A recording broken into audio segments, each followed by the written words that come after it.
Maranata, galera, povo de Deus. Tivemos uma semana cheia aí, né?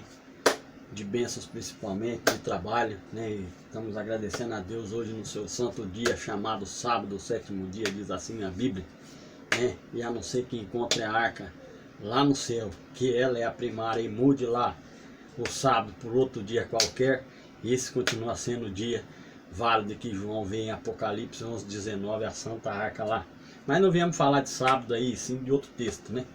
Principalmente quando se trata a nós adventistas, esse texto é usado. 1 Timóteo 2:11. A mulher deve aprender em silêncio com toda a sujeição. Mas como que você pode pertencer a uma igreja onde tem uma profetisa mulher? Né? Primeiro eu quero dizer assim, a gente deve primeiramente conhecer termos bíblicos, né? Se puder aprofundar um pouco no original, principalmente na cultura da época em que esses livros foram escritos. Mas antes de mais nada, quero dizer para as mulheres que vocês podem pregar, podem ensinar na igreja, desde que se capacitem para isso, para não falar bobagem, né? Até porque Paulo não queria proibir a mulher nesse sentido, visto que a gente vai analisar aqui um pouco sobre essa situação. Agora, o quanto a ser pastora, né?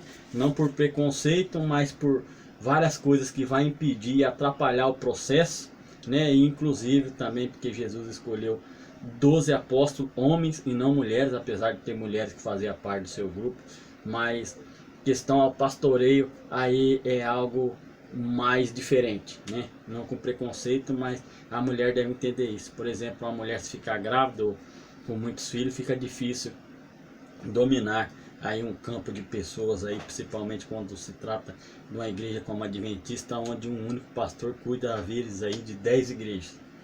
Mas abrindo a cortina, né, para a gente procurar entender esse texto, principalmente quando muitos ignorantes, né, tentam dizer que por causa de Ellen White a mulher deve ficar quieta, tal, criou-se uma tradição que alguém deve ter falado em algum tempo, que ele estava se referindo à mulher de ir na igreja e baixar a cabeça, e até hoje algumas, né, igrejas infelizmente cultuam isso.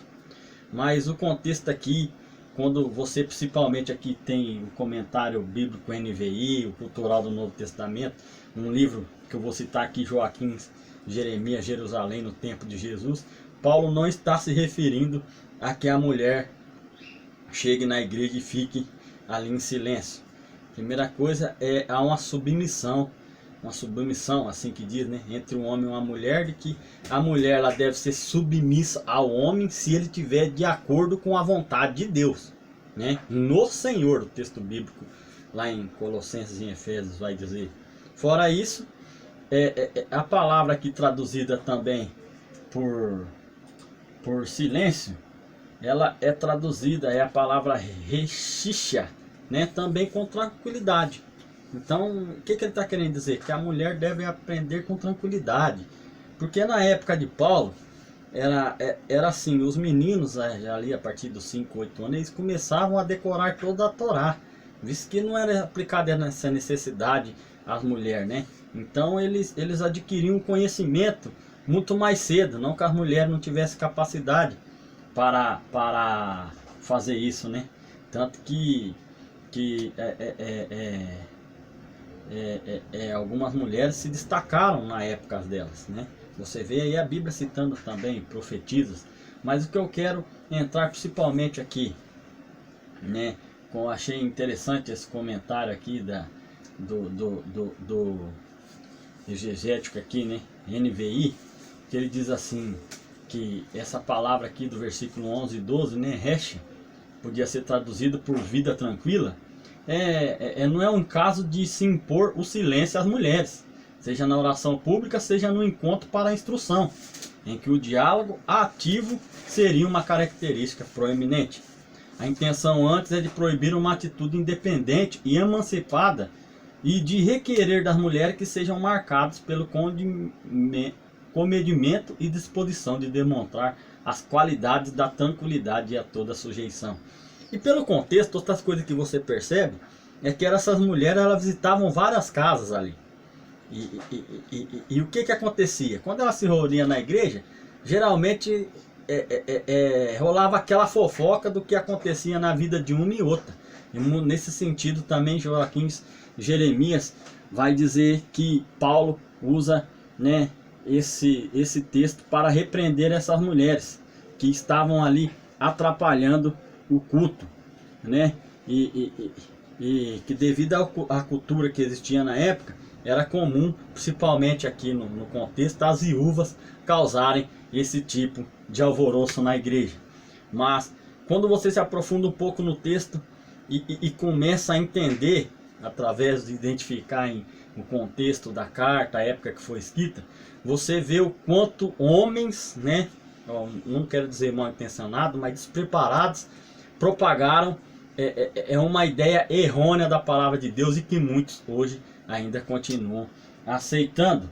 Mas eu quero também citar aqui o comentário, né, do Cultural do Novo Testamento, né, que ele vai dizer aqui que, embora se fizesse exceções para as mulheres da elite, por exemplo, Philo elogiou a imperatriz ao dizer que na capacidade intelectual, quer dizer, de aprendizado, ela era quase um homem. E alguns intelectuais louvassem a capacidade de aprendizado das mulheres, ou de certas mulheres.